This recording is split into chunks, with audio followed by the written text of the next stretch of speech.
Hope you're well. We're having a little look at your soil here. So I managed to locate a little fungal strand for you, so that'd be a good place to start. And what we have here, we can very easily tell what constitutes a pathogenous fungi from something that's beneficial. So a mycorrhizal fungi or a saprophytic fungi. Saprophyte just meaning that it breaks down organic matter. And we can definitely say that this is a beneficial fungi, or what remains of it. It's been definitely ripped in half, but we can see that it's a nice dark kind of reddy brown colour. We can see that it's got two cross walls, one in the bottom left hand corner here, and then if I focus a bit better, you can see there's one just there on the right hand side, about 1/3 down of the way down its length. And these characteristics indicate that it is indeed a beneficial fungus. If it was like a pathogenic fungi, for example, we would see a big sort of tangled mass. It would be clear and transparent in comparison to the background. It would have a very thin diameter. It wouldn't have very much colour to it. You'll probably see some sporangium, which are its fruiting bodies, its way of reproducing. They reproduce a lot faster than any of the beneficial fungi. So we've got a good one here, so that's quite nice. I have had a brief scan generally through your soil already, and it wouldn't appear that there's very much fungi at all, but it's good we've got some. So a little bit of a walkthrough as to what all these various molecules and things are and all this movement, what's going on here exactly. So this clear transparent thing that's right in the centre, I'll need to find a way to get a pointer so you can tell what I'm looking at. That is a piece of sand. So that's a piece of silica basically. These kind of different hues of colours that you can see, we've got some kind of yellow stained colours here, we've got some like darker rich colours, we've got a few more transparent related colours that are not silica. These are all the organic acids that are produced by metabolism of microorganisms. And the fulvic acid is that kind of yellow colour, and that's particular to fungi. And the humic acid, which would be these two blobs here, are just about, they've got some humic content to them. They're also as a result of fungal metabolism, where fungi take organic matter and actually complex it, make it, as they digest it and excrete it, it becomes more and more complex until you end up with these kind of colours. So Sally, that's why I was telling you that you want to see this nice dark rich 70% cocoa colour. That's an indicator that humic acids are present in large quantities, and therefore you've got high fungal biomass in your soil. So the rest of the things are your sand, silts and clays, and we know that those are basically your stored nutrients, and they're held in a sort of immobilized form until they're mineralized by bacterial action and fungal action. All these things that are moving around are all bacteria. So I would say that your soil is highly bacterially dominated, which is what we were expecting to find. So loads and loads of movement. There's lots of different shapes. There's coccus. They're the sort of little full stops, the perfectly round dots.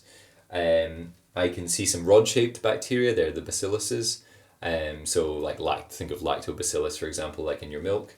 And I can see some spirochetes actually just in the bottom left. Those are the ones that have a slightly corkscrew shaped motion. A bit of an indicator of compaction and anaerobic conditions as a result, so not so great there. And then we've got some vibrio, which look like commas. The commas that are twisting round and round.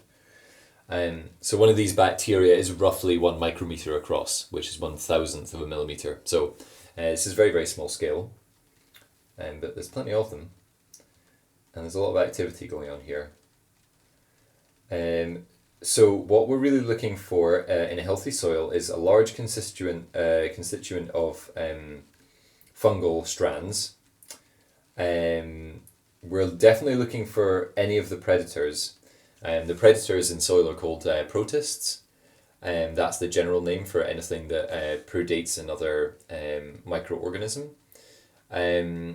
And protists would consist of like, you might have heard like about, amoeba, for example. You get soil dwelling amoeba. You get naked amoeba. You get testate amoeba that make shells for themselves. Flagellates and so on. And these predators, this predator-prey interaction is what's responsible for nutrient cycling, and responsible solely for the health of your plant. So very, very briefly, plants work by photosynthesizing, as you know. They take that photosynthetic material, they chain all those carbon molecules together, and then a large proportion of that, anything between 40 to 70% of it, they pump out into the soil. And then once you've pumped that out into the soil, a large quantity of microbes are attracted to that, and those microbes will begin grazing basically on all these sugars that the plant is putting out. They'll also graze on rocks and geology, and they'll break down the crystalline matrix of rocks in order to access the nutrients that are held within. So bacteria and fungi will do that. And then predators will be attracted to the bacteria and fungi afterwards. And they will devour the bacteria and fungi through, phagocytosis, most of them. And then they will excrete these remaining nutrients that they gained from bacteria and fungi and excrete them around the root zone, the rhizosphere. And this is where our plant available essentially fertilizer nutrients come from in a natural system. So the fundamental point is that a plant cannot produce any of its own nutrients apart from carbon. It must, and nitrogen, but it relies on microorganisms to do that as well. So it's wholly reliant on its entire periodic table, on the microorganisms. Plant doesn't produce any enzymes, so it's impossible for it to gain any of these nutrients that it requires for health. And it does, by the way, require the entire periodic table. Got a few interesting things here.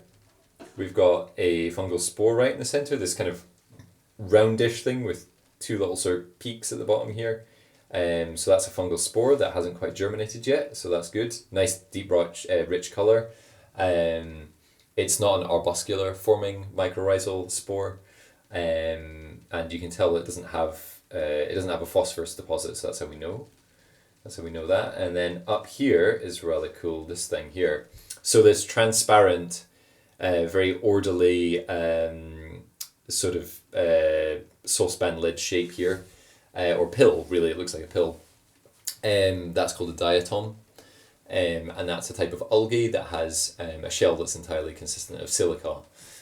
So it's now dead. You can tell that it's not photosynthesizing, but it would have at one point contained chloroplasts and photosynthesized. So you can tell that is now dead. There's no activity going in there. But the silicon shell is highly recalcitrant, so it won't break down for probably a few hundred years until some other microorganism decides that it can eat it. So maybe at some point you put down some diatomaceous earth. That's what diatomaceous earth is consisted of, is billions upon billions of ancient diatoms. So my camera's about to run out of time here. There's our fungal hyphae there. This is a huge piece of fulvic acid here, so we can leave you with that. So yeah, I hope you found that interesting. You can see a few bacteria sort of gathering around the edges here, feeding on it. It's quite a beautiful structure actually, and you can zoom right through it. So, all right. So hope that was interesting. And I can do more videos if you want anything else explained. There's a lot to cover. But yeah, hopefully that'll do you as a brief overview. So we're lacking fungi. We've got too many bacteria basically, and we don't have the predator populations required for adequate nutrient cycling in your system. But remember, this is only just one of your beds, and like you said, Sally, they're all going to alter quite drastically. So the other beds will be in a different state, presumably.